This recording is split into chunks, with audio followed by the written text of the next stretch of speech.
Buenos días a todos. Gracias por estar aquí. Gracias a la Fundación Numa, a FEIM, por organizar este evento. La verdad es que es tremendamente complicado intervenir después de Luis, que es un fenómeno. eh, y la verdad es que ha hecho una presentación muy, digamos que muy interesante. Y nosotros queríamos, preparando este debate, pues generar, digamos que un coloquio en torno a muchos de los temas que Luis ya ha tratado. Luis ya ha tratado en la exposición, y que creo que es muy importante además que podamos tener una visión práctica de cómo las empresas abordan esos problemas y esos retos. Tenemos con nosotros, como decíais, a Roberto Aldea, que es presidente del Grupo Cartés, a Javier Sanchidrián, director de operaciones del Grupo Más, y a Ricardo Rodríguez, que es director general del Grupo Hospitalario Recoletas. Los tres tienen en común que son la segunda generación de su empresa familiar en distintas circunstancias, en algunos casos todavía con el patriarca en activo, en otros con la sucesión ya ejecutada, y por tanto yo creo que nos pueden aportar una visión muy, muy certera y muy bajada al terreno de cómo se abordan estos retos. Yo voy a dejar, si os parece, que hagáis una mínima presentación de cada uno de vuestras empresas, y a partir de ahí entramos en el coloquio en torno a unas preguntas que os formularé. ¿Te parece, Javier? Empezamos por ti. Muy bien. ¿Se me oye? Pues buenos días. Y lo primero, agradecer la organización tanto de CEIM, Fundación Numa, la Cámara. Creo que a nivel empresarial, a día de hoy, estos foros, estas pequeñas reuniones, cuestan porque día a día nos absorbe, y es un momento de reflexión y, como hemos oído de Luis, de escuchar cosas que nos cuestan, la inmensa mayoría de las veces son implanteables en casa. Es decir, hablar de un fallecimiento, hablar de cuestiones como todo ese decálogo también llevado que ha hecho Luis, nos hacen reflexionar. Y en mi opinión es tan importante como el propio día a día del negocio. Deciros, yo soy licenciado en Administración y Dirección de Empresas. Hice también parte de mi formación en una escuela de negocios en Francia. Trabajé en la Embajada de Estados Unidos, luego como auditor en Deloitte. Y bueno, un buen día, sin que nadie me plantease nada, ni que nadie me llamase, como decía José Ramón, de mi padre, que me pudo decir, ven aquí, hijo, vamos a hablar de hombre a hombre. No, en mi caso eso no se produjo. No se produjo, pero sí es verdad que con el tiempo uno reflexiona. ¿Y en qué momento yo decidí? Que creo que algunos de los que estáis aquí, pues quizás estáis pensando en incorporaros a vuestra empresa familiar, ¿no? ¿Cuándo decidí esto? Pues yo diría que es un tema desde que naces, ¿no? Te van educando, te van dejando una semillita, la van regando, pues como un árbol. Y un buen día, yo ahí trabajando en Deloitte, que es una de las cosas o de los sitios, estas grandes consultoras donde te enseñan a trabajar, porque oye, la educación la coges en cualquier sitio, en muchas escuelas, muchas universidades, puedes hacer lo que quieras, pero a trabajar, ¿quién te enseña? Yo ahí sí doy la primera de mis recomendaciones, humildemente, es que nunca se trabaje única y exclusivamente en tu negocio, en tu proyecto o en tu empresa familiar. Siempre se pruebe fuera, y siempre sufras y sangres fuera de casa. Yo el día que lo decidí, pues lo comentábamos en algún correo, me cansé y dije, oye, tanta recoger patatas, vamos a echar las patatas al saco de casa, porque todo el día produciendo, todo el día con horarios interminables, sin fines de semana de ningún tipo, los que creo que conocéis el mundo de las consultorías y auditorías, pues ya sabéis cómo era. Cuando me incorporé, te incorporas a una empresa familiar y muchos de los puntos de los que ha dicho Luis ni se te pasan por la cabeza.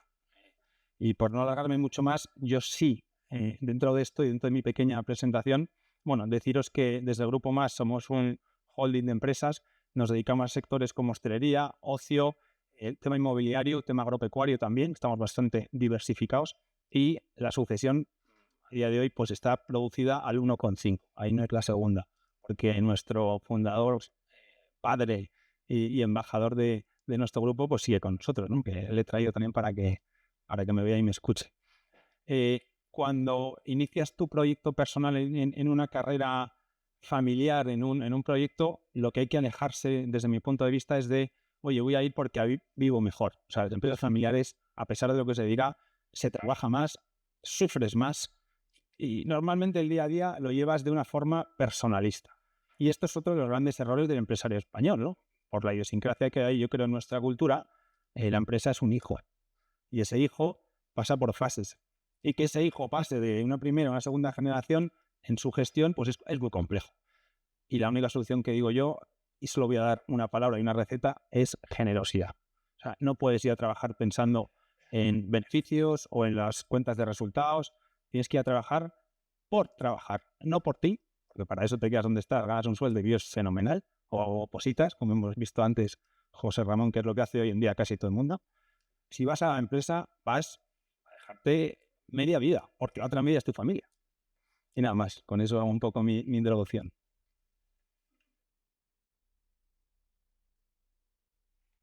Pues en el año 76, cualquiera de las tardes de mi salida del colegio por la tarde en casa sonaba el teléfono, yo estaba haciendo los deberes y cuando no estaba mi padre en la tienda, que entonces la tenía en un pequeño local en la Elipa, cogía el teléfono el que estuviese en casa, porque estaban conectados. Y entonces, oye, ¿está tu padre por ahí? Pues no, mira, toma nota de estos filtros que quiero que me envíes mañana, porque entonces mi padre vendía filtros para agricultura, para obra pública, para automoción. ¿Quién me iba a decir a mí que iba a estar aquí sentado y hablando de una posible tercera generación en nuestra casa? Yo dirijo Grupo Cartes, que es una empresa experta en sistemas de filtración. Estamos en 12 sectores de la economía, porque prácticamente todo lo que usáis está filtrado por algo. Si os compráis la pizza, si vais al hospital, estamos presentes ahí muy cerquita, ¿no?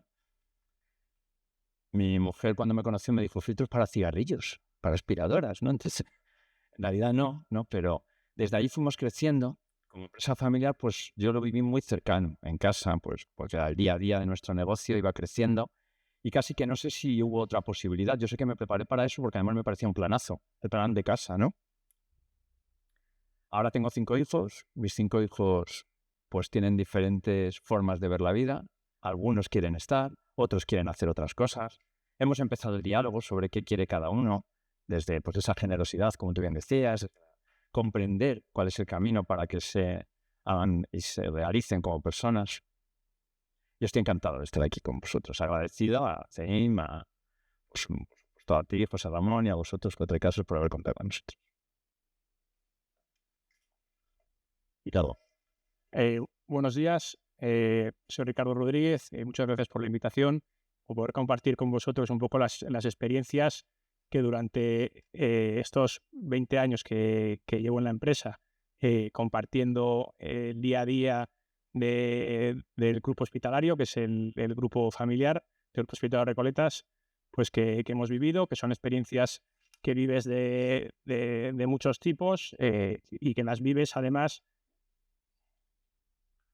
¿Se escucha o no se escucha? Y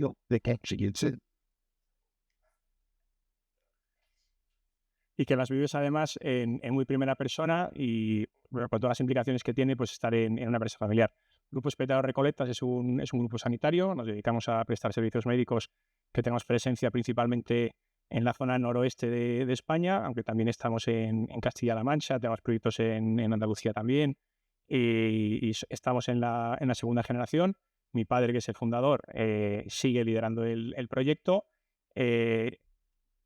y como muchas empresas familiares o todas deberíamos estar haciendo, pues hacemos un trabajo intenso en lo que es el desarrollo de la actividad, que es lo primero. Oye, que prestes un buen servicio, que sea valorado por aquellos a los que va dirigido y que aportes valor, que es siempre lo que buscamos cuando vemos un proyecto, identificar dónde hay una necesidad y dónde podemos aportar valor, aportar nuestro conocimiento y hacerlo. Y en esto dedicamos, lógicamente, la mayor parte del tiempo, pero luego también, lógicamente, por el componente de empresa familiar, pues estamos trabajando también y destinamos tiempo a cuidar la parte social y la parte familiar. Porque la mayor complejidad o la mayor diferencia probablemente, y además que efectivamente, como bien habéis dicho antes, hay que tomar conciencia, es que un empresario familiar pues tiene la pata tiene la pata completa, es una visión completa la que tiene que tener. como directivo, si es que lo es, como socio y como familia. Y lidiar para asegurar la continuidad que al final es, yo creo, lo que en general todos buscamos, ¿no? En las empresas familiares, pues buscamos que, igual que el proyecto que iniciaron tus padres y que está muy arraigado en cada uno de nosotros, buscamos que tenga una continuidad en las siguientes generaciones, y eso solo se puede conseguir, y además no es que solo se pueda conseguir, sino que la manera de conseguirlo es mucho mejor y de esa manera más óptima cuando los miembros están alineados, porque eso te permite trabajar de otra manera. Y entonces el hecho de estar, muchas veces nunca sabes cómo tienes que hacer el trabajo, si de adelante a atrás o de atrás adelante, ¿no? ¿Sabes? Tienes que empezar por cuidar la familia, por cuidar los valores y por cuidar tal. A partir de ahí haces la pata social y luego trabajar también en la parte, obviamente, la parte empresarial, que, como digo, sin eso, pues nada más hay. Muchas gracias por la invitación y encantado de estar aquí. Muchas gracias. La verdad es que creo que al final lo hacéis en el orden inverso, le dedicáis a la empresa, lógicamente, y lo importante es también tener el espacio para que haya comunicación. Yo os introduciría como primer tema el tema de la relación entre los socios y familia, ¿no?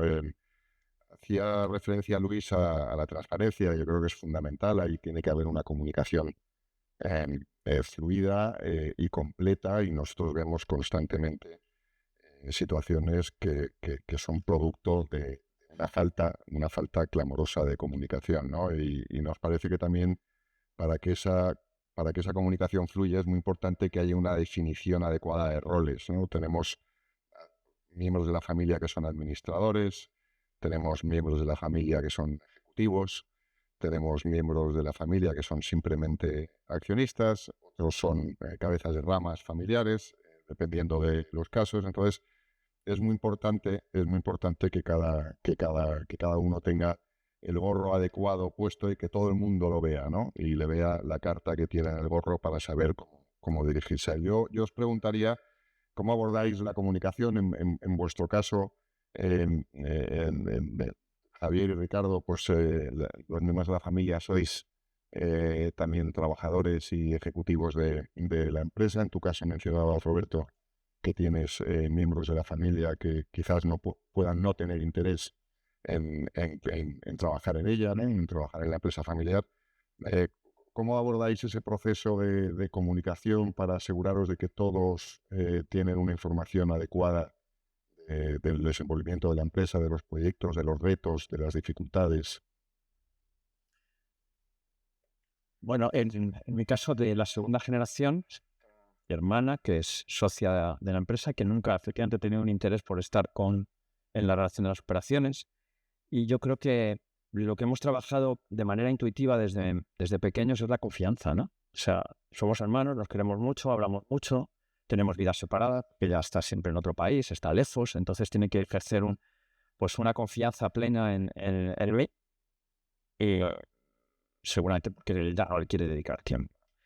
Eso lo hemos trabajado desde pequeños. Ha habido momentos de tensión, pues cuando mi padre falleció, que él no dejó todo muy bien montado, entonces ahí hubo pues esa sorpresa que tú bien decías, Luis, de repente al abrir, ¿no? Ese resultado final, pues no fue como en la serie, no fue así, porque mi hermana y yo al final era, bueno, pues este era su deseo, ahora ¿qué hacemos nosotros? Me recordó mucho a nuestro momento, y de ahí salimos muy bien parados los dos, ¿no? Porque acá entendimos nuestro papel, entendimos cuál era la misión de cada uno, y sobre todo ejercimos oye, nosotros tenemos que vivir bien y los nuestros tienen que estar bien, y esto tiene que ser algo que no nos genere una tensión, que el dinero no genere una tensión, que el negocio me deje a mí ser feliz en lo que me gusta, y a ti, tu vida y tu otra forma de hacerlo, pues te genere esa felicidad.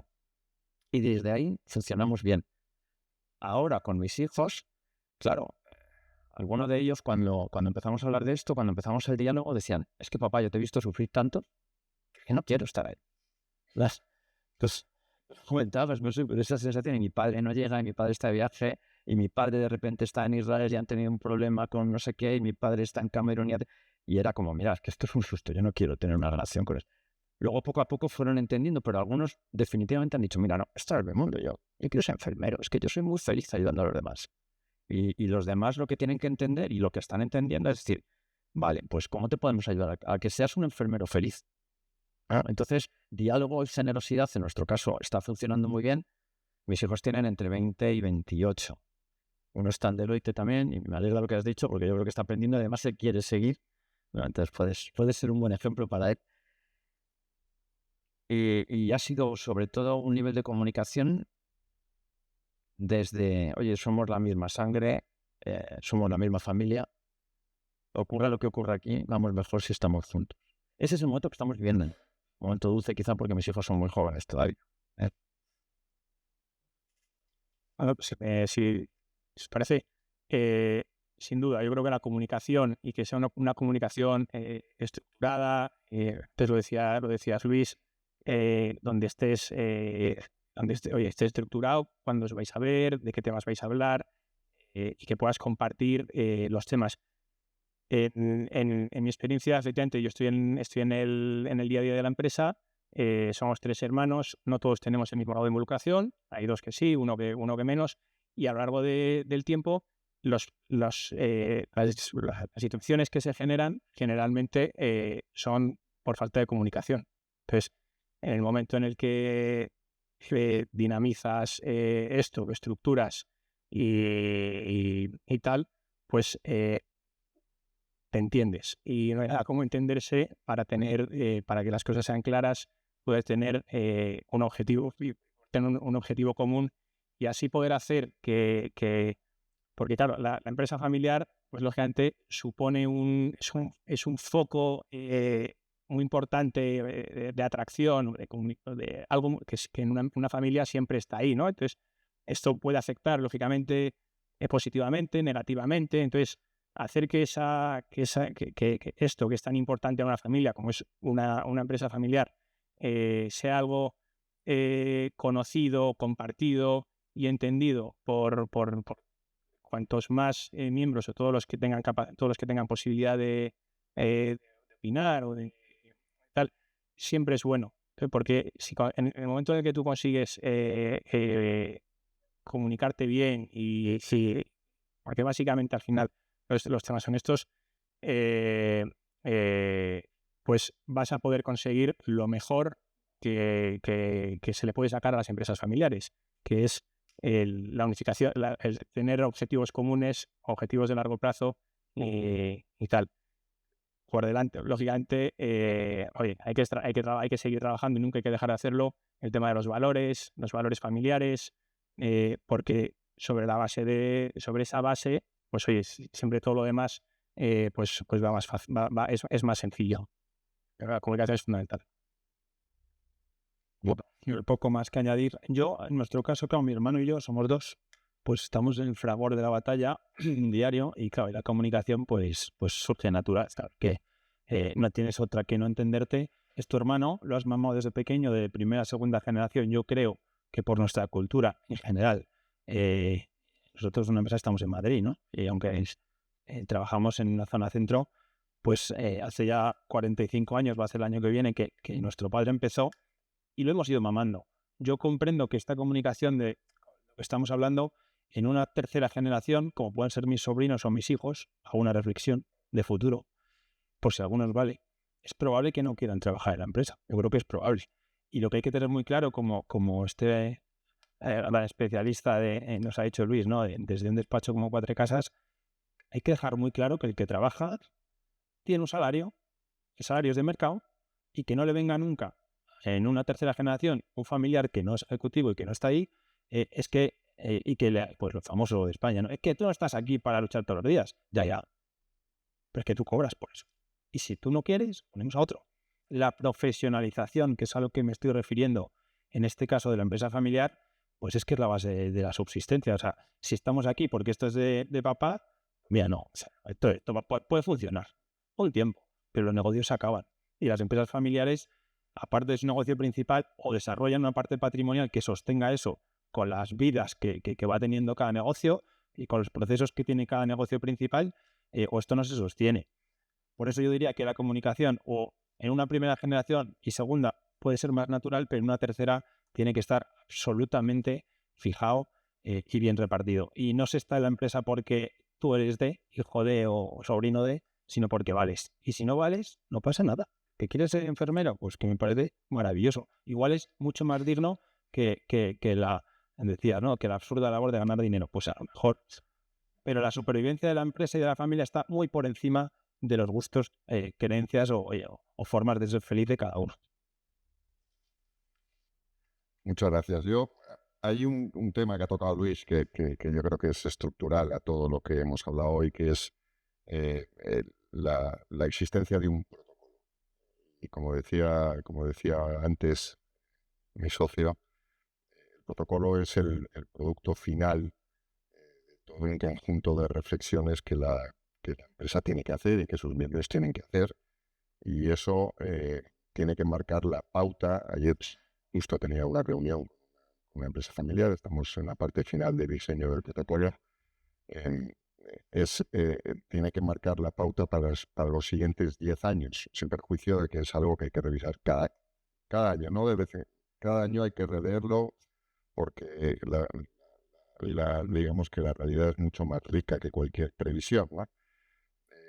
Y luego está, como decía Luis también, el plan de sucesión, que es algo que hay que tener en mente y que es muy importante tenerlo medianamente pergeñado, porque las cosas lamentablemente ocurren. Y no tenerlo preparado puede abocar a la empresa a una venta no querida o a una crisis no buscada, ¿no? Yo os preguntaría si en vuestra casa habéis hecho un mínimo ejercicio y una mínima reflexión. Tú mencionabas que estás empezando a hablar con tus hijos, pero en general si tenéis ese ejercicio avanzado, si le veis utilidad, que la tiene sin duda. Bueno, tengo que decir que de tus 10 líneas de trabajo, puede que en algunas saque un 5, en las otras un 3 y tenemos que hablar. A mí ya me tienes, claramente. A ver, sí que es verdad que en la parte de planificación me he dado cuenta de que hay algo que yo no consideraba que era tan importante y que nosotros estamos trabajando en ello, y es el diálogo. Porque, efectivamente, tú puedes tener la profesión que quieras, tú puedes ser quien quieras en la familia con la persona, pero tienes una responsabilidad que no te la puedo quitar, y es que tus 2 generaciones anteriores han generado un patrimonio y te tienes que hacer responsable de él. Y que, por lo tanto, tienes que aprender qué significa eso. Entonces, si volvemos al ejemplo de que ha estudiado enfermería o el que ha estudiado periodismo, dices, vas a ser un periodista muy feliz, pero que sepas que alguien va a tener que gestionar lo que no sean operaciones, porque no lo va a hacer todo el que haga las operaciones, ¿no? Si uno está en el día a día de nuestros sistemas de filtración, pues habrá alguien que tendrá que decir qué hago con la logística o qué hago con esas cosas.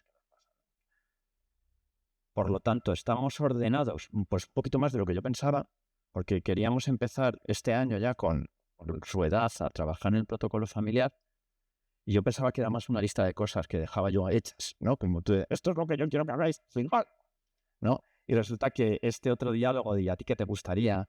Entonces nos hemos ido a una asociación de empresa familiar, ellos han empezado a entrar en el ecosistema porque vivían muy alejados, se han dado cuenta de que hay otros como ellos, porque es que yo no sabía lo que había aquí, ¿no? Ostras, ¿y ahora qué hacer? Papá, ¿y yo con esto qué tengo que hacer? No, si tú te vas, ¿no? ¿Ahora qué hago? Entonces estamos en ese punto. También es verdad que creo que hay que profesionalizar la forma de hacer. Hoy quizá me ha quedado más claro con lo que está explicando, que ha sido sobresaliente la presentación, para mí.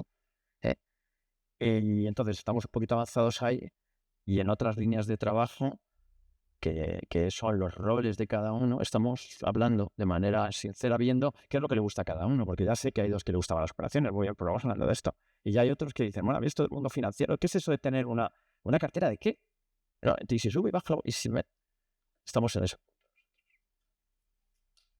Sí, o sea, sin duda, la comunicación sí, está muy bien, y luego hay que plasmarlo en documentos que lo que hacen siempre es simplificar y aclarar, y que no haya dudas de lo que se está hablando y en la dirección en la que se está trabajando. Entonces, por supuesto, igual que en la empresa, en el día a día de la empresa, pues las cosas están documentadas, bien trabajadas y claras, pues en la parte familiar conviene que sea de la misma manera, y que lo que se va permanentemente comunicando y que más permanentemente adaptando y tal, pues que eso vaya teniendo su reflejo en documentos que sean accesibles para todos y que lo que van a hacer siempre es ayudar a que las cosas sean claras, porque al final ocurre a veces que tres personas pueden estar hablando de lo mismo o cuatro, pero al final no, siempre hay matices y siempre la documentación pues facilita que esos matices pues sean claros. Entonces, por supuesto, conviene. Pues en nuestro caso, yo no sé si sacábamos un cinquillo pelado en todo el decálogo. A ver, yo creo que todo se plantea, el día a día también, pues te lleva a tener estas cosas en la cabeza. Pero yo me gustaría hacerme una reflexión o que nos hagamos una reflexión. Las pymes, que son el 90% de las empresas de nuestro país, la sociedad que conocemos no existiría sin pymes. Es que siempre tenemos que pensar esto como una realidad, porque al político no le interesa hablar de esto, oye, estos tiempos que corren menos. La sociedad en general, la pyme no la aprecia como una empresa, sino como un negociete que está ahí montado.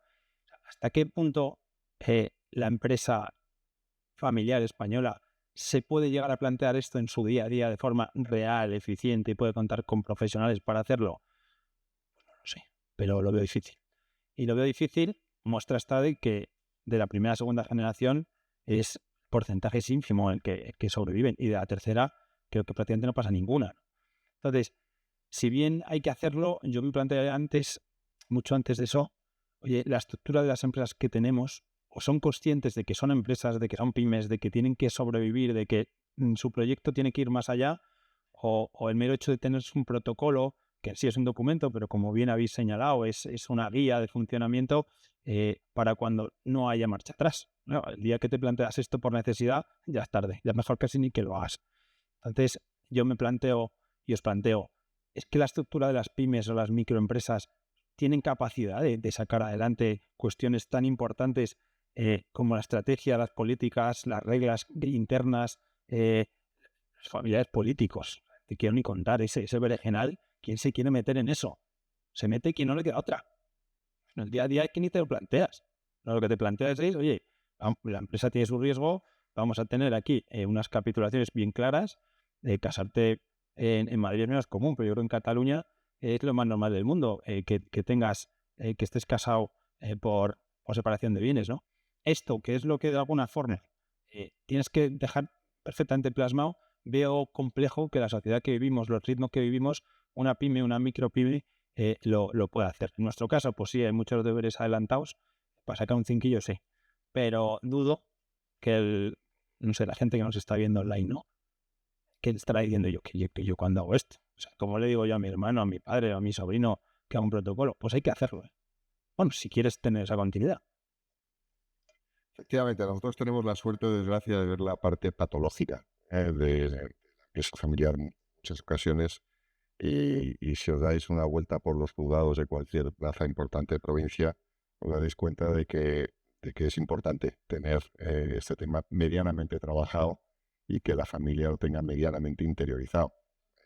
Profesionales, desde luego, el protocolo no es una casaca que está ya esperándote en el closet, como dicen en Colombia, y que tú te la ponen y pesa y pues con ella, ¿no? Es un traje a medida y que hay que hacerlo en cada caso, las circunstancias concretas, ¿no? Y yo creo que sí hay capacidad y hay asesores. Nosotros podemos echar una mano, no a todo el mundo, probablemente le encajemos nosotros por distintos motivos, pero hay muy buenos asesores a todos los niveles que pueden echar una buena mano. Yo, tocando el tema de socios externos, que es un tema un poco tabú, ¿no? Que siempre lo he percibido, ¿no? En la empresa familiar, ¿no? Que entre, como decía Luis, que entre el inquilino de un cuarto que además fuma, ¿no? Y pone la música alta por la noche.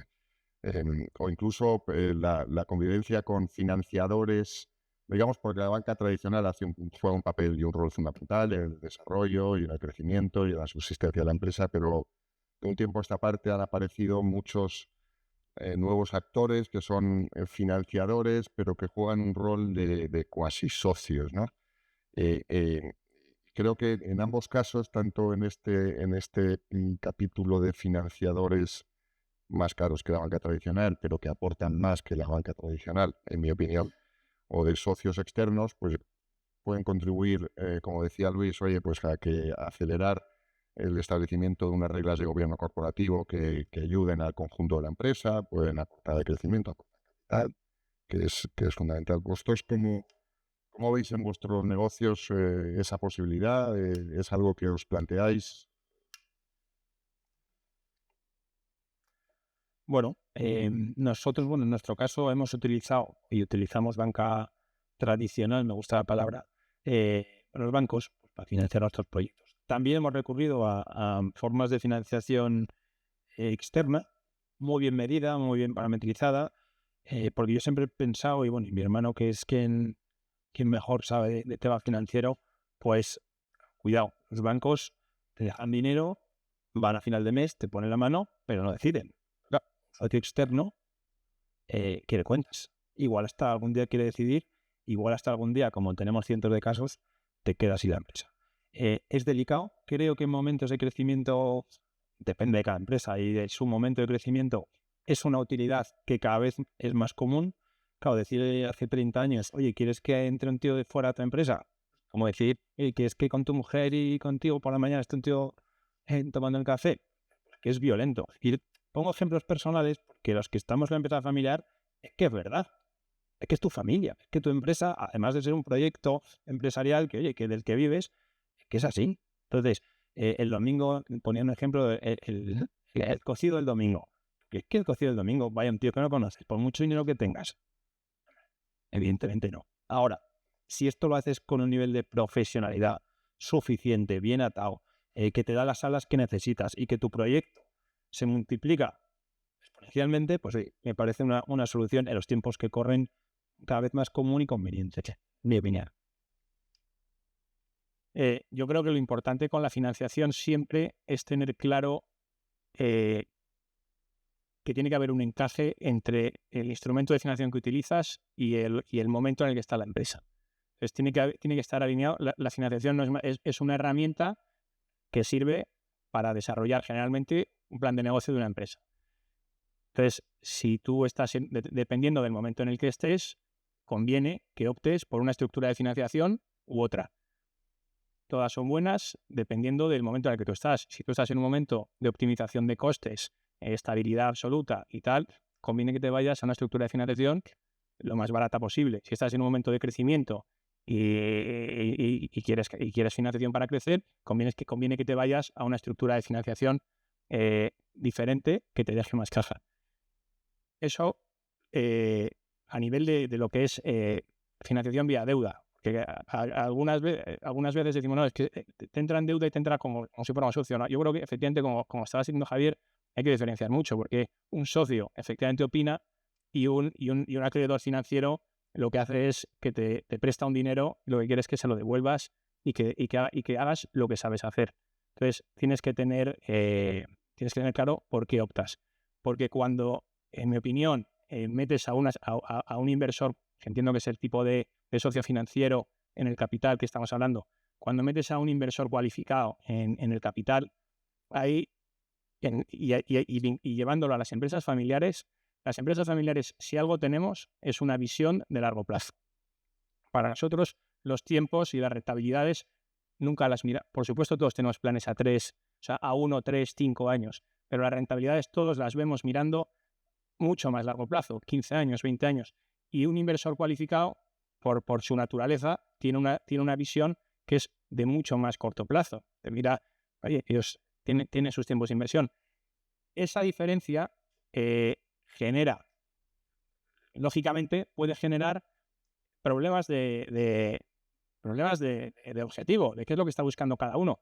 Entonces, eso tienes que tener muy claro si vas a meter a un inversor financiero, en qué momento, para qué lo metes, qué es lo que busca el otro, qué es lo que buscas tú. Porque como tú sigas pensando en que quieres desarrollar tu proyecto a 15 años y que el socio financiero tal, vas a tener un problema. Entonces,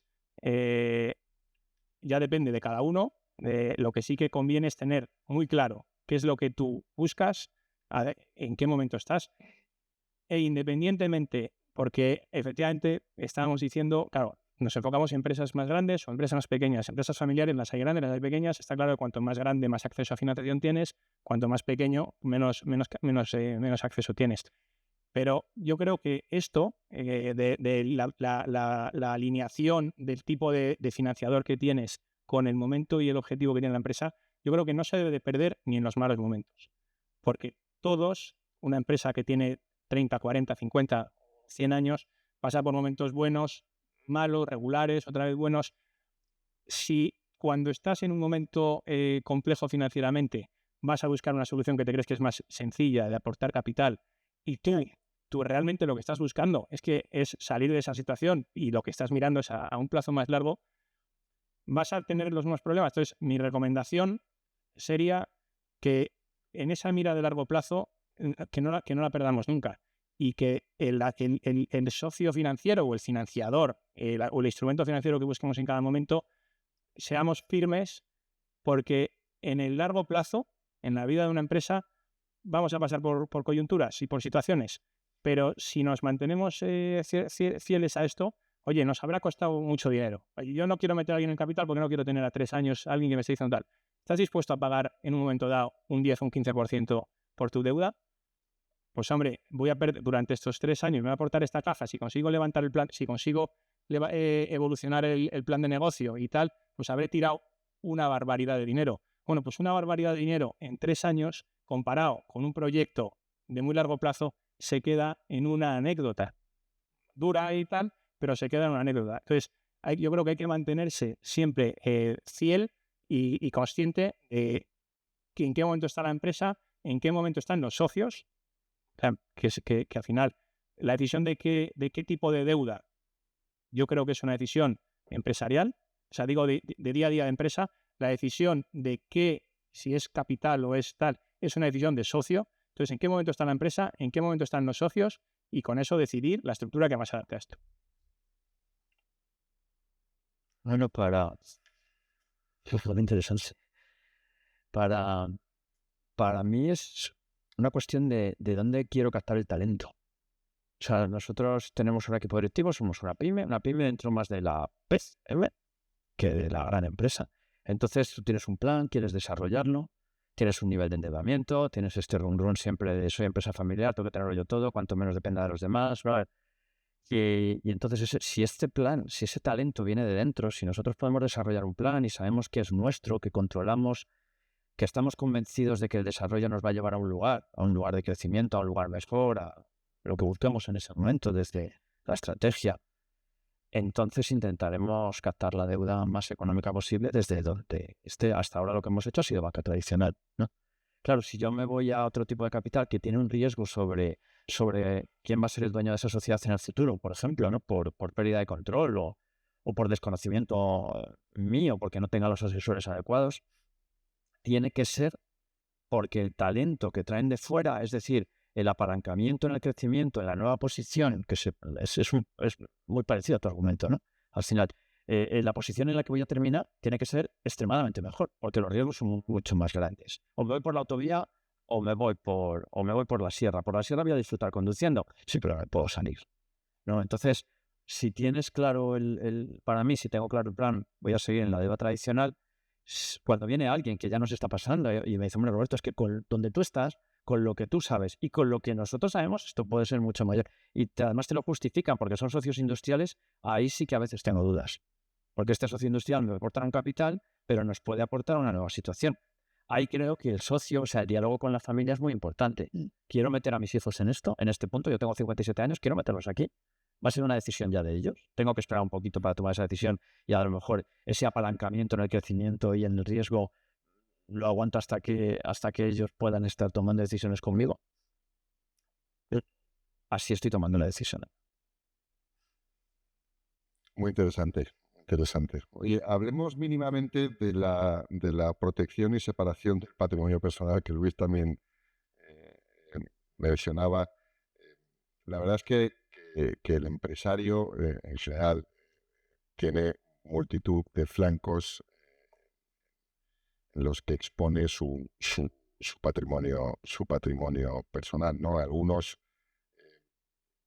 inevitables y otros son fruto de una mala decisión o de un conjunto de malas decisiones. Nosotros tenemos un equipo de de reestructuraciones y situaciones especiales para empresas, que son básicamente empresas que están cerca o al borde de una insolvencia, que tienen normalmente necesidad de una refinanciación potente.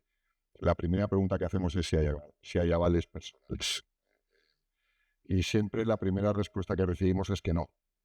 Y al cabo de unas horas, en algunos casos, al día siguiente en otros, te vuelve a llamar el patriarca, te dice, bueno, perdóname porque ayer es que había mucha gente, pero tenemos estos 3. Oh, madre mía, aquí estás Sí. totalmente enganchado. Eso es un claro ejemplo. La propia, como mencionaba Luis también, el desempeño de la labor del administrador, pues te expone a múltiples riesgos. Hay instrumentos de seguro que están funcionando muy bien y hay que cubrirse con esos instrumentos de seguro, con pólizas de D&O que se llaman.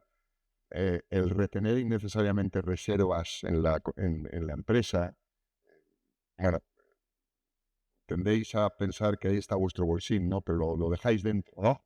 Y de repente llega la tormenta y ya no se puede sacar, ¿no?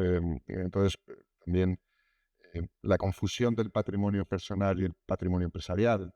El otro día hablábamos con una empresa familiar y tenían casa de veraneo, tenían unos coches que no eran de mercado, aunque fueran ejecutivos, ¿no? Digo, oye, eso comprároslo vosotros. Tener un coche con un renting normal, adecuado a la posición, y si queréis tener ese cochazo, pues compráis. Y qué bien, porque lo habéis ganado, pero no lo tengáis en la empresa, porque además luego te llega el inspector de Hacienda y te mete un palo que te había, ¿no? Mencionabas las capitulaciones y el régimen matrimonial. Es verdad que Cataluña es un debate mucho más sencillo. Yo soy de Barcelona originariamente. No tienes que decir nada y te vas a ir separación de bienes. Aquí, si vais habitualmente a la notaría, veréis a esos novios que llegan y llega él o ella y uno viene con cara de cabreo porque le van a quitar y en el fondo le tienen que dar la vuelta a esa tortilla, ¿no? Te están haciendo un favor mantenerte al margen de los riesgos del empresario. Es un favor, te vas a casar, el derecho civil ya te protege. Bueno, reflexiones, ¿no? Y los inmuebles, otro caso típico de confusión, ¿no? Donde inmuebles incluso afectos a la actividad empresarial, ¿no? Pero que muchas veces, oye, es importante estructurarlo bien para que los inmuebles pasen a ser una estructura patrimonial al servicio de la estructura empresarial, pero que esas financiaciones estén separadas. Ricardo observa muy bien de lo que hablamos, ¿no? Y eso es fundamental. Entonces yo os preguntaría, ¿sois conscientes, dedicáis tiempo a pensar? Es muy difícil, el día a día de una empresa te lleva por delante, pero ¿dedicáis tiempo a estructurar? Esto lo digo porque luego el último punto del que vamos a hablar es del proceso de venta. Y si eso no está ordenado, cuando llega el proceso de venta, eso es un lío. Es un lío morro. Las estructuraciones, Ricardo. Sí, totalmente.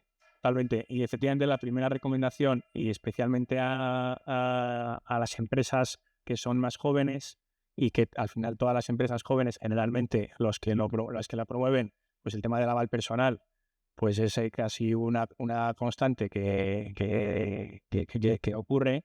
Pues efectivamente la primera recomendación sería evita en la medida de lo posible o cuando pueda retíralos los avales personales, porque efectivamente en una situación compleja, ¿no? Pues, Se retiró uno, creo que en el 69.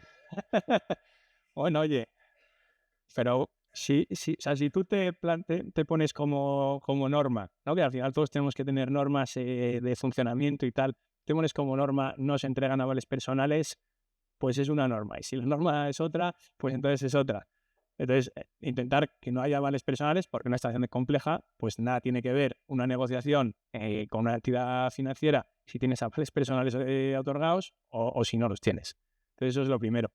Y luego ya, lo segundo, cuando quizá la empresa o a la vez, cuando se va generando caja, pues efectivamente la empresa familiar, además de familiar, tiene que buscar el encaje para hacer. Al final es un tema de sostenibilidad y para que sea sostenible, pues yo creo que todos, a ver, en nuestro caso particular, desde luego es así, pues la caja que generas se reinvierte en seguir desarrollando el proyecto por el que tienes por el que todos queremos desarrollar. Entonces es verdad que el grueso de la caja sigue destinándose a esto. También tienes que planificar que haya sostenibilidad a nivel social y familiar, y para eso tienes que ir destinando y tener una estructura en la medida en la que se pueda y en el momento en el que se pueda, pero cuando puedas, una estructura para que los miembros de la familia que a lo mejor no están en el día a día y que no están sufriendo pero tampoco están cobrando, etcétera, etcétera, pues también vayan teniendo esos retornos que les que digamos que deje a todo el mundo tranquilo. Por tanto y luego a partir de ahí ya, oye, una vez que ya se van obteniendo retornos personales, pues lógicamente pues gestionarlos. Para eso eso ya a gusto del consumidor, ¿no? De manera personal o con asesores o de la manera que sea. Pero yo este punto lo veo, creo que es de los más complejos, porque en unas primeras generaciones, en general, lo que yo conozco humildemente así de empresas, el fundador traga con todo. O sea, es imposible emprender un negocio si no es hablando personalmente, si no es poniendo hasta tu casa, como en esa mayoría de las veces, o hasta lo que no es tu casa. Yo recuerdo como anécdota, ¿no? de mi padre, que creo con 16 años quiso comprar un local, y claro, estaba solo, vino solo del pueblo en un tren. Y cuando se lo dijo a De Banesto, extinto banco, al Santander, hoy Santander, claro, le dijo, pero niño, tú si no eres ni mayor de edad. Pero yo se lo voy a pagar. Y digo, que venga tu padre. Claro, mi abuelo, podéis imaginar, vivía en un pueblo, era molinero, no de sus molinos, sino trabajaba para moler trigo. Pues, le dio más garantías porque al final creo que compró el local, o sea, que algo consiguió. Claro, que esto hoy, yo hablando aquí, pueda decir, es fundamental que se separen las dos realidades, la empresarial y la patrimonial, y que te protejas. Sí, pero es que o lo haces, o probablemente cuando vengan maldadas, que vienen siempre, no hay negocio que no pase por crisis muy duras, y no son las que vienen de fuera, o política, y todo está muy mal. Y no estaba mal en los años 80, con dígitos de tipos de interés del 20%. O sea, siempre ha habido malos momentos. Si no lo separas, en mi opinión, en una segunda generación vas a tener, o creo que la inmensa mayoría de los empresarios se van a meter en líos innecesarios. Y yo por eso siempre destaco lo que es el negocio principal, las distintas actividades que tengas de negocio, sea el que fuere, que es donde se asume el riesgo, donde está el negocio, la estructura, el funcionamiento, el personal, y la parte más patrimonial, que casi siempre se queda, como digo, en una segunda generación porque es cuando se puede.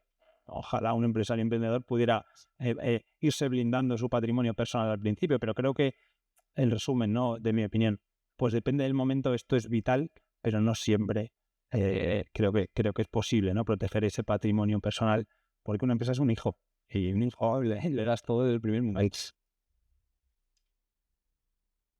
A ver, está también definido por vosotros dos, ¿no? Yo lo estaba pensando, decir, ¿qué puedo aportar a la conversación? Mi padre también molinero, él ya falleció, pero para otro, en Soria. Y decía, ¿cuáles han sido los estilos de dirección de mi familia? Primero llegó mi padre y dijo, aquí estoy, con un duro de papel en Madrid y una maletilla, ¿no? Luego llegué y dije, venga, dale. Entonces todo era venga, dale, ¿no? Y cada vez que me llamaba alguien, decía, oye, somos de una banca privada. Digo, si es que yo no tengo dinero. Es que yo todo lo invierto. No, pero tú en el futuro, digo, perdona, es que le saco mucha más rentabilidad a mi negocio. ¿Qué me estás contando? Colgaba ahí, yo soy aquí más chulo, bueno, chaval. ¿No? Y entonces, cada vez que alguien me decía algo, de verdad, yo colgaba con orgullo diciendo, a mí me vas a decir tú cómo invertir y cómo sacar rentabilidad. Y eso funcionó hasta que un poco antes del COVID yo decía, madre mía. Y ahí fue el tercer estilo de dirección, de decir, para, que derrapamos. Entonces, 2 sustos grandes y ya llegar a la realidad. Es decir, ¿ahora qué hacemos? Hay que tomar decisiones. Esto no va mal, pero no es el camino. Creo que ahí fue ese encuentro con la segunda generación más profesionalizado. ¿Cómo hacemos esto? ¿Cómo puedo tener todo tan liado y tener en cada negocio sus edificios claves? ¿Y cómo puede ser que no tenga un duro? Es verdad que no tengo un duro en el banco y tengo que pedirme dinero a mí mismo para que mis hijos vayan a la universidad, para que hagan un máster. ¿Qué no puede ser? ¿Por qué tengo que hacer esto? ¿No? La madurez, lo que sea, no sé, paré un momento, dije, llevo dándole al venga, dale tanto tiempo que no he levantado la cabeza. Y yo, en mi caso, lo que hice fue, pues en vez de sacar en esa partida de Luis buenos 2, pues ponerme a trabajar, ¿no? Y lo que hice fue ponerme en manos de 2 equipos de asesores. Los de siempre, que han sido muy buenos, pero que estaban ya en otro camino en sus vidas, en su momento vital, y con vosotros en este caso. Y ahí nos sentamos y dijimos, ¿esto cómo se organiza? ¿Qué hago yo aquí? ¿Cómo puedo hacer que tengamos una organización? Y a partir de ahí, pues vuestra maquinaria, con Jorge Arbés en este caso, y se puso en marcha. Y bueno, aprendimos mucho en el camino y ahora estamos justo en ese recorrido. Todavía no he aprobado porque tenemos que acoger esa reestructuración y ponerla en marcha, pero sí que ya sabemos lo que queremos hacer. Y claro, eso nos ha abierto los ojos enormemente, porque dices, oye, ¿cómo me gustaría a mí tener el negocio? Perdonad, soy muy ignorante, pero es el momento que lo estoy viviendo. Hombre, pues no quiero tener mis propios edificios alquilados a mí, porque si queremos montar una unidad logística, es verdad que había una cosa, la vendimos, hicimos un poquito de dinero, ahora vamos a invertir en otra. Oye, si cogemos todos los edificios por recomendación vuestra y lo montamos como una unidad de negocio que genere de familia, efectivamente, entonces pues ya el que no esté involucrado puede tener una renta ahí. Creo que cambia la visibilidad enormemente incluso del negocio, porque lo que tú dices, yo no sé si quiero vender o no, quiero decir, no, ahora hablaremos de eso, ¿no? Pero incluso para desarrollar y luego marcar quién es quién en la vida familiar, será mucho más sencillo si las operaciones están en el sitio y buena parte del grupo familiar de mis hijos dicen, vamos a hacer operaciones, genial, pues este es vuestro recorrido y este es vuestro territorio. Oye, nosotros nos vamos a dedicar a que la parte logística funcione. Bueno, pues vamos a aprender este negocio a ver si podemos hacer algo.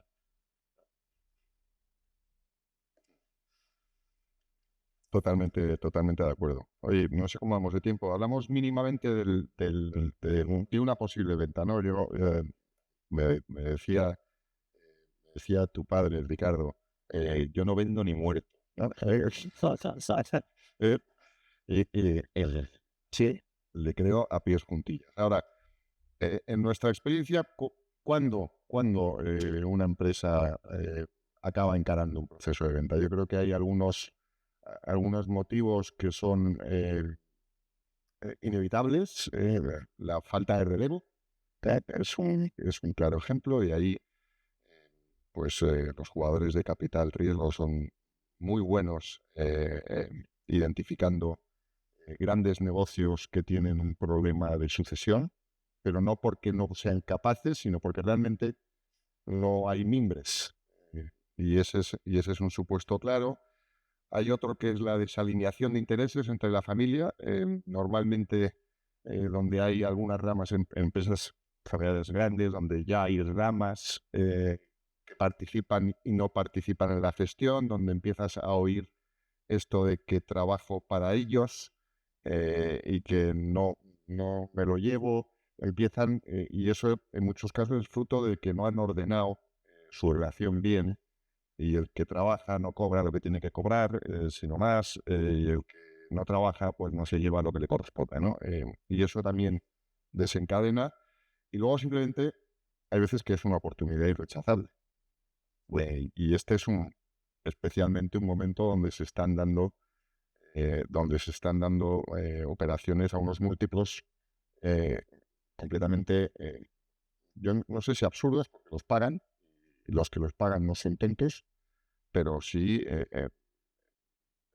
exorbitantes, ¿no? Hemos visto operaciones con múltiplos que superan los 20, 25 veces EBITDA. Estamos viendo del mercado español.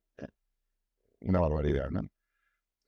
Yo lo que diría es un escenario al que no podéis dejar de mirar, aunque no queráis hablar de él. Entonces, lo que os preguntaría es, ¿habéis trabajado algo? Yo sé que tu padre poco, pero habláis de este tema. Yo creo que es bueno hablarlo, es bueno tenerlo como una alternativa siempre, ¿no? Sí, pero o sea, realmente cuando se habla así de una empresa familiar con esa objetividad, digamos, con esa desde fuera, ¿no? O sea, hay que venderla o hay que no venderla o hay que hacer esto tal. Yo creo que el trabajo empieza desde pequeños. Entonces, yo tengo 4 hijos y a mis hijos les llevo hablando de la empresa familiar desde que tienen, pues la mayor tiene 7 y les hablo, o sea, y el pequeño tiene 2 meses. Es el... Le hago otras cosas. Le canta. Le hago otras cosas, exacto. Pero cuando eso se transmite, como lo hizo mi padre en concreto con nosotros, es parte de ti, la empresa. Entonces, es como tener un hijo. Vamos a ver, si tú tienes un hijo y tienes un hijo que era un hijo estupendo y de repente se hizo tonto y tú no le dices, oye, pues ahora que eres tonto te voy a mandar con aquella otra familia, tal. Oye, no, pues te lo trabajas, estás con él y tal, no sé qué y tal, y le sacas adelante. Y eso lo hacemos todas las buenas personas con nuestra familia. Y con la empresa familiar, pues el trabajo o tal hay que hacerlo desde pequeño. Porque si tú le inculcas a la siguiente generación, como es en nuestro caso, que lo que es tener una empresa, lo que es tener dinero, las diferencias, lo bonito de aportar a la sociedad, lo bonito de aportar valor, lo bonito, luego una vez que te metes el equipo con el que trabajas, o sea, cuando empiezas a valorar todo esto y eso forma parte de ti, pues cuando pasas una situación, pues tú puedes vender efectivamente por muchos motivos, como bien decías, una situación compleja, pues puedes vender o puedes intentar sacar adelante. Yo prefiero intentar sacar adelante. Una situación en la que estás muy bien, puedes vender o puedes aprovecharla y oye, pues yo prefiero aprovecharla y tal. Entonces, para nosotros en particular, es un recurso que no valoramos porque consideras la empresa una parte importante de la familia.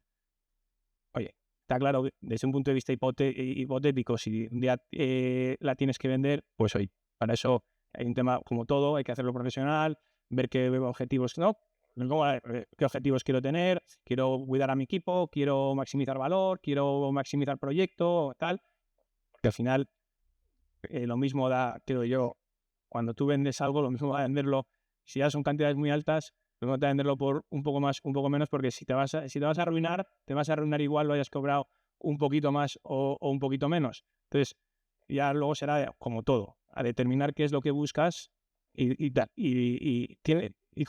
el punto que tú decías es, o que decía Luis, tienes que tener estructurada esa posible venta a nivel familiar.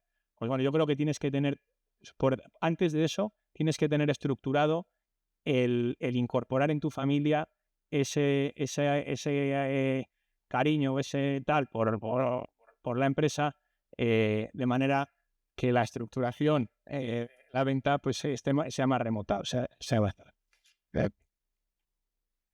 Bueno, yo no puedo estar más de acuerdo con Ricardo. O sea, no me emociono por edad, pero sí creo que cada palabra que has dicho es la mentalidad de la empresa familiar.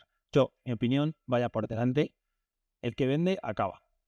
Todo punto. Entonces, creo que esta impronta, esta marca que nos van dando, sin darnos cuenta en mi caso, desde pequeños respecto a la empresa, yo la tengo como máxima. En mi empresa yo no concibo que eso se pueda vender como tal. Ahora, como todo, hay momentos. Entonces, como bien dices, te pone una cifra exorbitada, ¿no? Yo hay veces con amigos que me dicen, pues yo cuando gane tanto me jubilo. Yo, tú no eres empresario familiar. Y se ríen. Yo, es que yo no trabajo. Es decir, si yo le pregunto a Ricardo si va a vivir mejor con 1.000 millones, me va a decir que no. Es que va a vivir igual. Con sus comodidades, con su lujo que tenga, o no, igual no tiene ninguno. Pero su felicidad son sus 4 hijos, su familia y su empresa. Pues igual que a mí. Mi hijo, mis sobrinos, es mi familia. Quiero decir con esto, esta mentalidad que quizá es singular, es muy característica de la empresa familiar, en concreto en España. No sé por ahí, pero yo creo que esto es así casi siempre.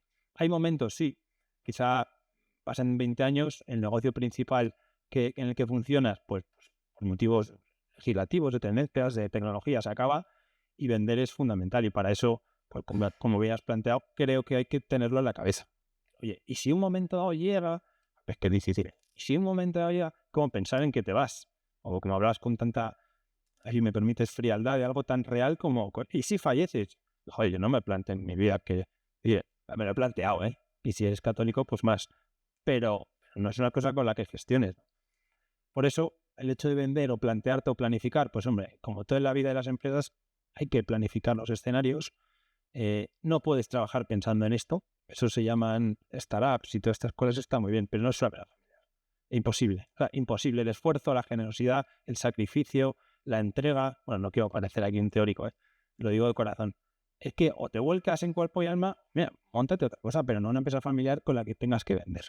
Pero bueno, termino diciendo que todo hay que tener en la cabeza, que hay momentos para todo y que yo creo que la vida, humildemente lo digo, pues te pone en situaciones que es mejor que lo tengas ya pensado. Y para eso, pues oye, todo eso decálogo que has dicho hay que tenerlo blindado.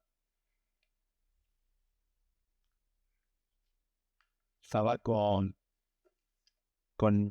el mayor, que oye, parece que es el que apunta, o sea, al negocio. Y hace unos meses, pues tenía sus dudas. Está en el momento de dudar, ¿no? Porque siempre hemos sido más de, oye, hay que pensar lo que quieres, luego ya veremos lo que hacemos. Y estábamos haciéndonos un arroz con pato y con setas al horno, en casa, a los dos y un vinito. Estábamos hablando y me contaba todo lo que hacéis en Deloitte, que estaba, venga, ahora, yo, curte. Y digo, oye, mañana voy a hablar con uno de nuestros competidores europeos. Es un poco más grande que nosotros, es muy bueno. Tienen intereses en España, tienen un fondo de inversión detrás, están creciendo mucho y quieren comprarnos.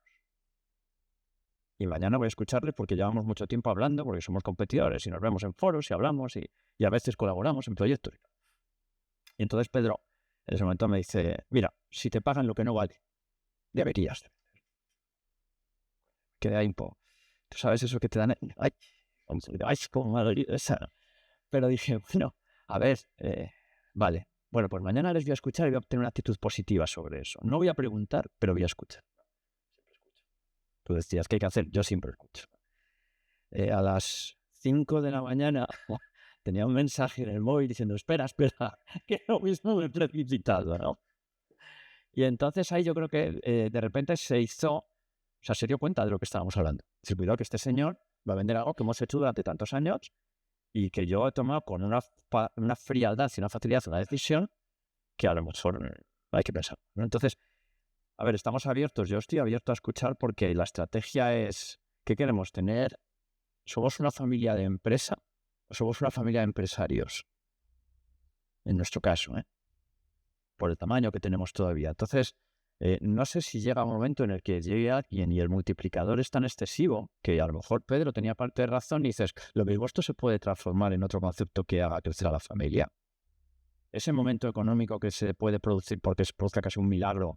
Dices, oye, es que lo mismo, la estrategia de la familia puede dar un salto, se puede apalancar en un momento que de otra manera no llega. Yo no quiero vender, pero no quiero estar cerrado. Conozco casos. Antes de la noche estaba cenando con una familia que habían tenido una fábrica muy grande del sector de la automoción y que la transformaron cuando la vendieron en otra cosa y ahora tienen un patrimonio incalculable. Y yo le decía, ¿y esta decisión cómo se toma? O sea, ¿de verdad vosotros os sentasteis un día y todo lo que habéis hecho a nivel familiar dijiste, hasta aquí hemos llegado? Y ellos lo hablaban con una naturalidad que les salió muy bien.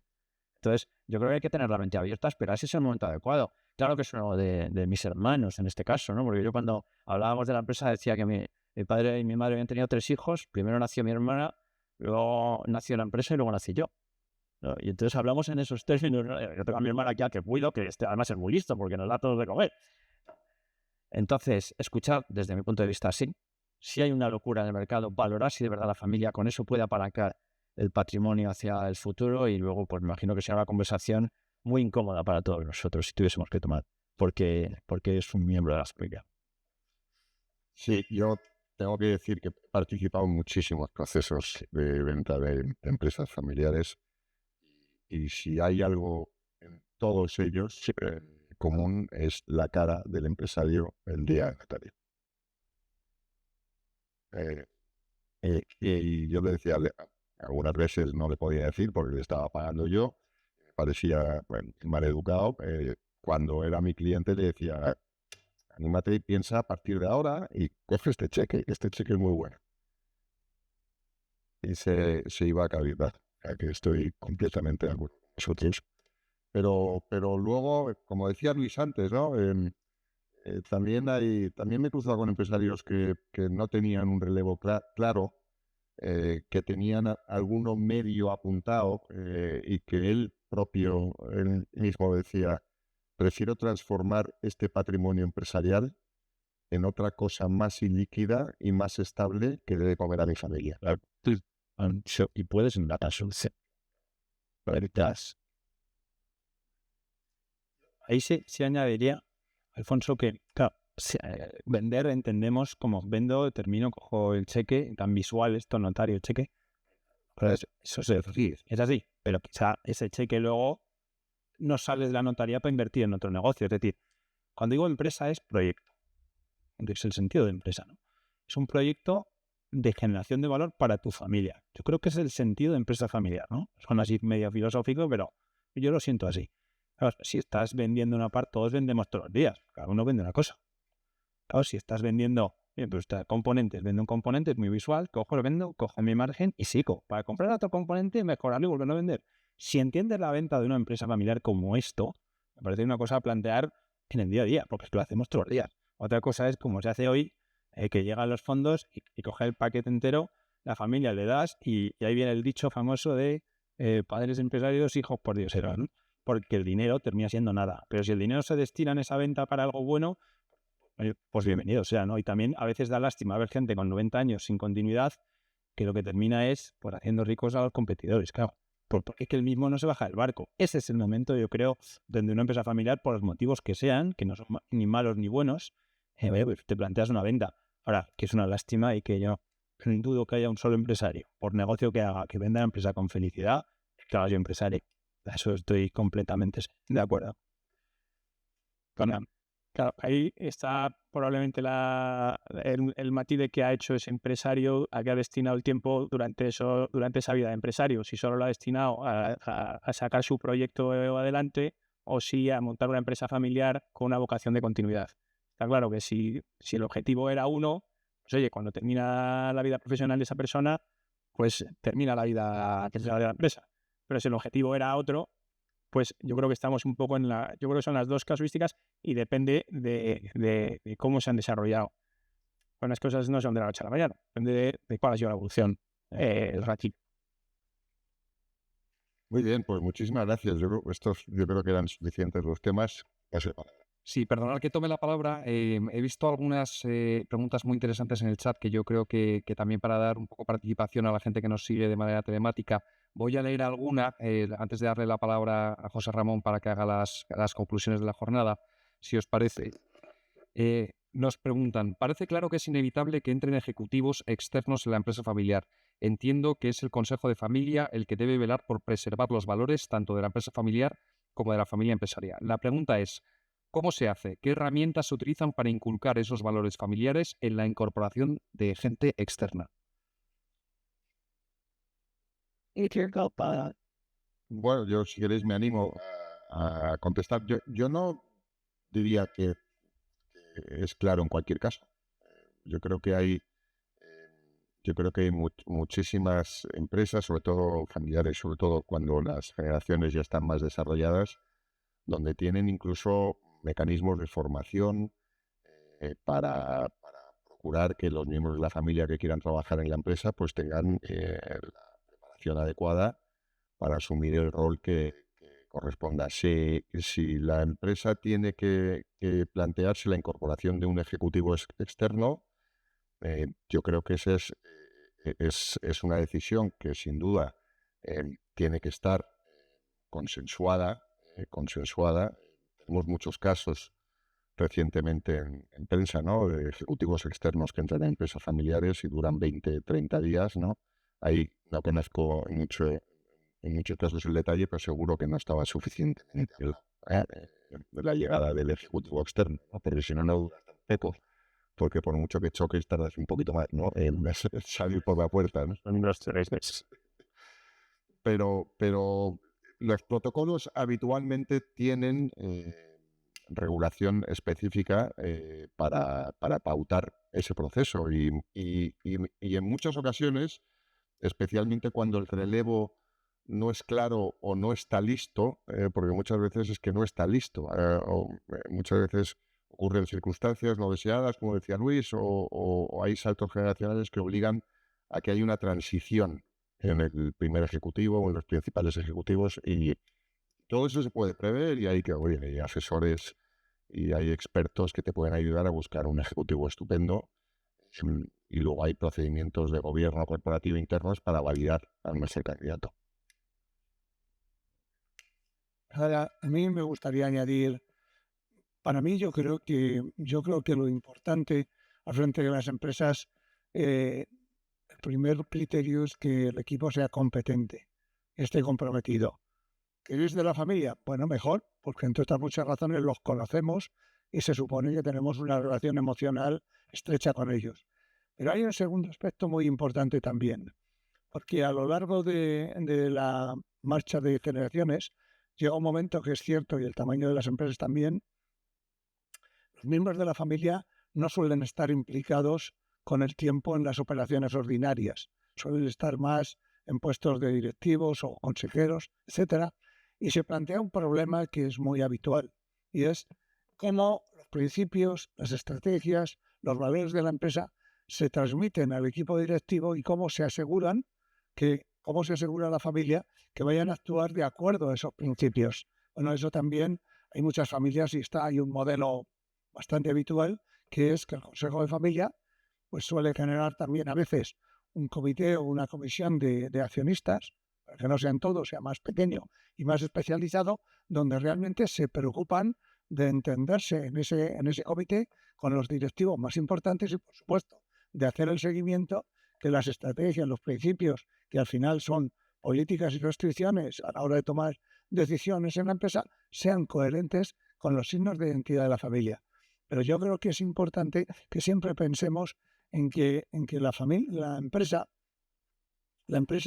es propiedad de muchos, en el sentido de que es una unidad que debe generar riqueza también para la familia, pero también para los trabajadores, los directivos y la sociedad en general. Y por tanto, es importante que para su continuidad tengan un equipo competitivo.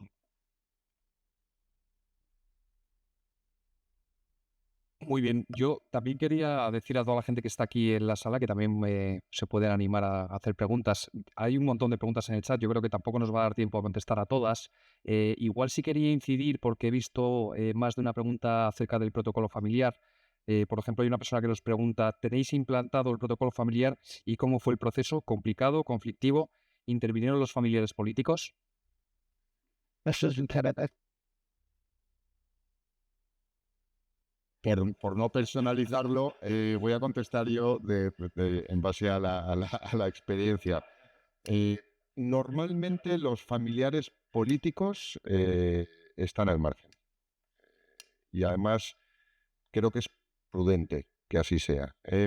Hay excepciones donde en algunas generaciones hay algún político que aporta y que se le considera, pero en mi experiencia normalmente la familia aborda estos procesos al margen digamos que el colectivo de políticos, ¿no? Que es un colectivo más hoy en día pues mucho más cambiante y rotante, ¿no? Con lo cual, pero los protocolos sí contemplan reglas específicas en distintos órdenes, mercantiles, civiles, sucesorios, para asegurar, si así lo quiere la familia, que el político nunca pueda tener una influencia significativa en la empresa. Voy a dar el contrapunto. Te voy a dar el contrapunto. Bien, yo te voy a decir lo siguiente. Vamos a ver. Hay varias razones por las cuales es conveniente tener en cuenta. Yo les llamaba, para evitar estos nombres que en España hay una tradición de PEAO, todo esto, yo utilizaba in-law, que es el término inglés, pero hasta que estuve presente en la presentación de una familia, que son los propietarios de Decathlon y no sé cuántas cosas más, o sea, enorme, y que curiosamente creo que son los únicos que tienen el 95% del modelo excelente o de excelencia en la gestión de una empresa familiar. Y estos señores les llaman esposas y esposos, y parten de dos principios básicos. Uno, que el talento donde esté hay que usarlo. Primero. Dos, que además hay que tenerlos en cuenta siempre, porque van a formar parte de la educación de las siguientes generaciones. Y no debemos crear malas situaciones si el tratamiento de ellos ha sido inadecuado por el resto de la familia. O sea, digamos que estamos... Entonces, por tanto, ellos lo único que aplican es el principio de que no desigualdad, sino ni positiva ni negativa, sino simplemente hay unos protocolos, hay unos procesos y el esposo o esposa que se presente candidato, pues se entra en el proceso competitivo de selección y punto. O sea, por eso digo que, y yo soy partidario de esto, con independencia de que también tengo que decir que en mi familia, y digo mi familia, y es mi familia política, hasta esta generación, todo eran esposos, ¿vale? Todos eran esposos, porque, bueno, por razones, mi mujer está más cualificada que yo, pero o podía haberlo sido o podía haberlo estado, pero bueno, era una época en que no teníamos el nivel del criterio actual, ¿no? Y entonces mi suegro fue el gran fundador, el gran desarrollador del negocio de la familia, y yo le he seguido. Ahora ya en la siguiente generación ya tenemos hijos y bueno, y da igual, y las esposas, bueno, pues oye, es un problema de cada familia, en mi opinión. Pero sí que creo que debéis tener en cuenta que una familia debe tener una posición consensuada. Y mi opinión personal, y hay muchos especialistas en estos temas que aconsejan que se tenga en cuenta a todo el mundo. Muy bien, bueno, pues muchísimas gracias a todos los miembros de la mesa. La verdad es que ha sido un placer escucharles. Sí que le voy a pedir a José Ramón, al presidente de nuestro Consejo de Empresa Familiar, que suba a la presidencia para hacer la clausura. Y muchas gracias a todos los que están conectados y a todos los que han venido de manera presencial.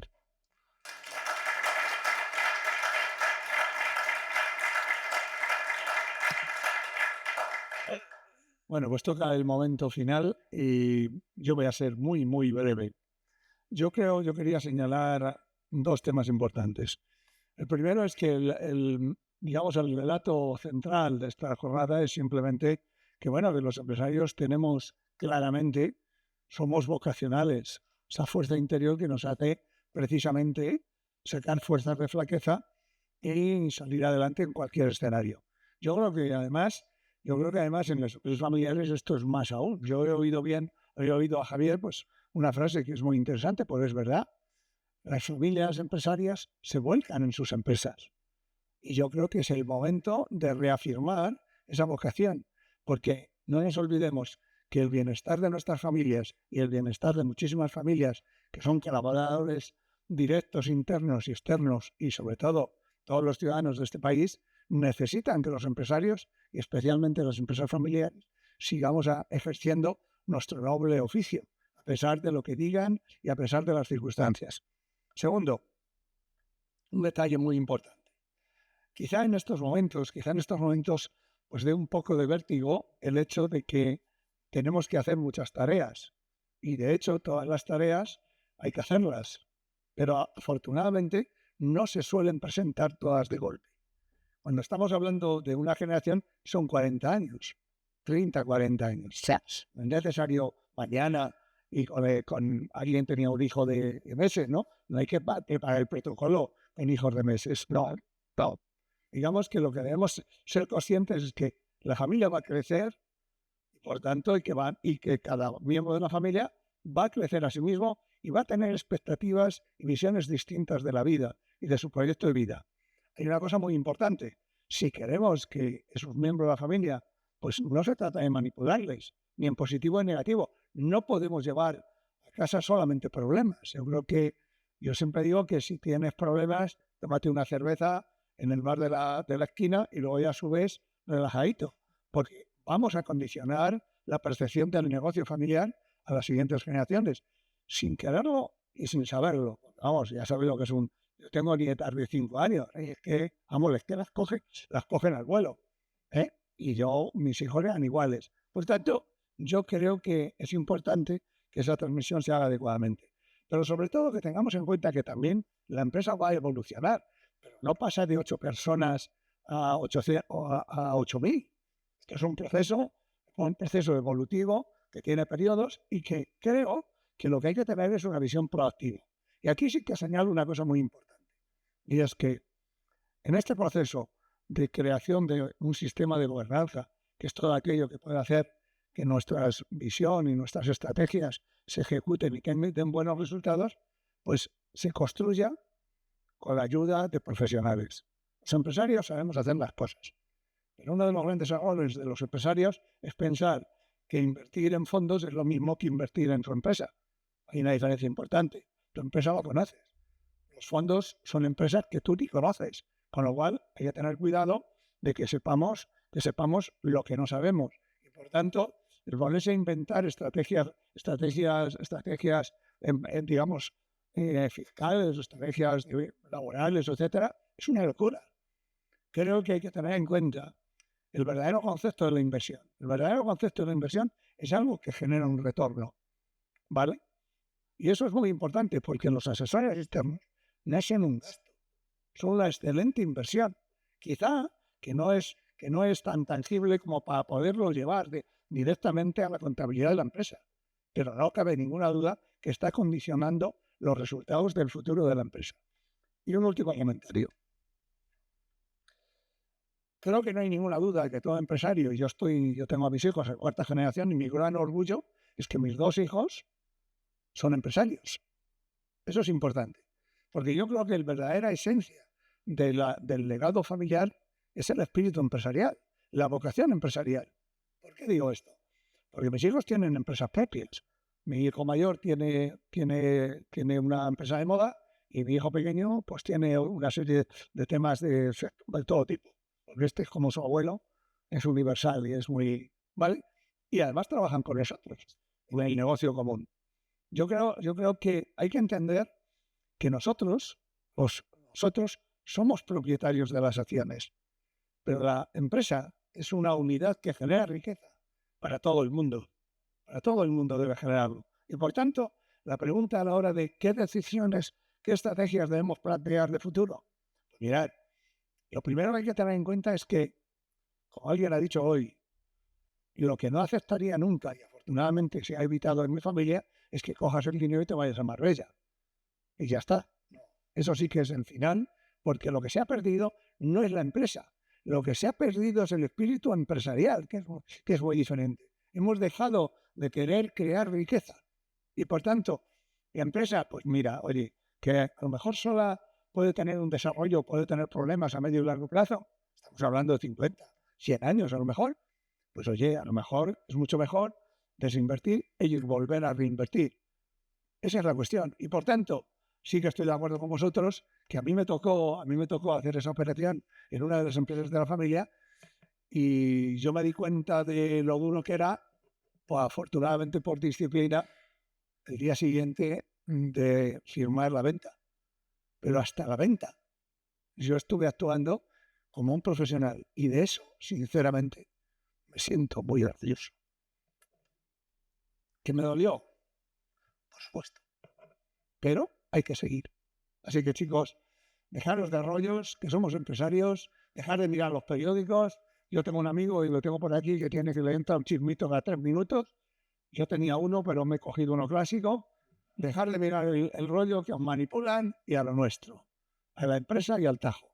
Muchas gracias a todos y hasta la próxima.